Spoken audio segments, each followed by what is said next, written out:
The peerless Zeroyan. Lives in a world of illusions. Zeroyan's expression becomes heavy. Luofanai's words bring her great shock. However, in an instant, Zeroyan regains her composure. She looks at Luofanai with determination and says, "Whether it's fake or real, I am still the ruler of many people in the Great Yan Empire." Luofanai's gaze flickers. Internally sighing, indeed, she's the woman who competed with me for a man. Then, she speaks to Zeroyan. "I won't make things difficult for you if you become a concubine in the future." Zeroyan's red lips twitch in frustration. "Do you understand? First come, first served. If anyone is to be the concubine, it will be you." Luofanai turns to look at Xiao Tian beside her and says, "After my parents died, I defeated my siblings and proclaimed myself emperor. Subsequently, from the organization under 18th Emperor's command, the Holy Demon Sect, I obtained information about this matter. The content revealed that the Southern Desolation Realm was controlled by the East Flame Empire and the Celestial Mechanism Pavilion. This realm was treated as a trial ground, evaluating the younger generations of both sides. A trial opened 100 years ago. The disciples participating in this trial saw a dead dragon in the center of the realm. The dragon's scales were overflowing with golden edges, emitting a chilling aura. Its coiled body was as massive as a mountain. When these disciples climbed the mountain made from the dragon's corpse, they saw a light blue ice crystal on the top beside the dragon's head.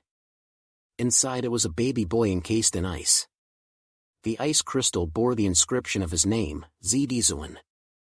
Luofanai stops here, not saying more. She looks at Zeroyan with widened eyes. While Zeroyan sinks into deep contemplation. The East Flame Empire and the Celestial Mechanism Pavilion discovered her father 100 years ago. But her father, according to the imperial records, founded the nation at the age of 45 years ago. If he were alive, he should be 65 years old now.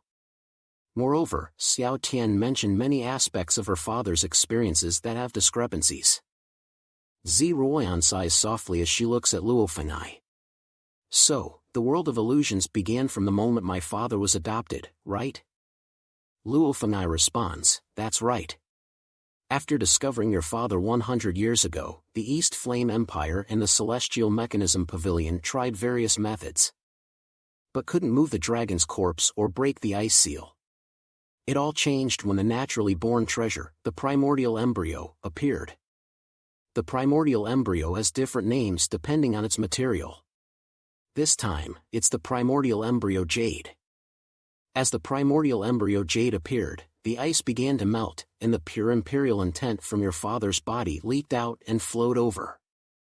The East Flame Empire and the Celestial Mechanism Pavilion immediately understood that your father possessed the legitimate imperial bloodline of the human race, and he awakened." Luofanai looks at Zeroyan with a serious expression. "The imperial bloodline cannot be forcibly seized, but there are other methods. The 18th Emperor, with his vast knowledge and insights into the treasures of various races, devised a plan to maximize the use of your father. The plan involved gathering the legitimate imperial fortune of the human race, consolidating it, and blessing their own forces with the gifts of heaven and earth. The Celestial Mechanism Pavilion was responsible for observing, calculating, and designing the process of consolidating the imperial fortune. The East Flame Empire provided manpower, utilizing its experience to ensure the establishment of an imperial dynasty belonging to your father. Subsequently, the 18th Emperor, the Emperor of the East Flame Empire, and the Lord of the Celestial Mechanism Pavilion, sealing their cultivation bases, personally arrived here. They brought your father, Zdizuan, to this village. From that point on, everything was set in motion according to the designed life.